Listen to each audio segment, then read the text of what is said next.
મુંદ્રા કેરા road ઉપર આજે સમી સાંજે બાઇક અને ટ્રેલર વચ્ચે ધડાકાભેર અકસ્માત સર્જાતા બાઇક પર સવાર બે વ્યક્તિઓના ઘટના સ્થળે મૃત્યુ નિપજ્યા છે। આ મુંદ્રા કેરાવાળો રોડ છે હવે અકસ્માત ઝોન તરીકે કુખ્યાત બન્યો।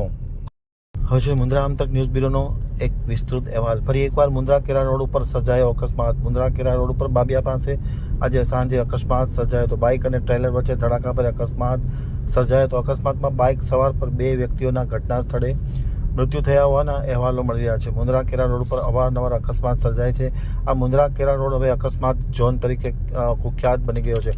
અગાઉ પણ આ જ રસ્તા ઉપર ખાનગી બસ અને ટ્રેલર વચ્ચે અકસ્માત સર્જાતા 7 વ્યક્તિઓના મૃત્યુ નિપજ્યા હતા અને આજે સમી સાંજે બાઇક અને ટ્રેલર વચ્ચે ધડાકાભેર અકસ્માત સર્જાતા 2 વ્યક્તિઓના મૃત્યુ થયા છે। તેમને પોસ્ટમોર્ટમ માટે મોકલી આપવામાં આવ્યું છે। હજુ પણ મરનારની ઓળખ થઈ નથી અને પોલીસ તપાસ કરી રહી છે।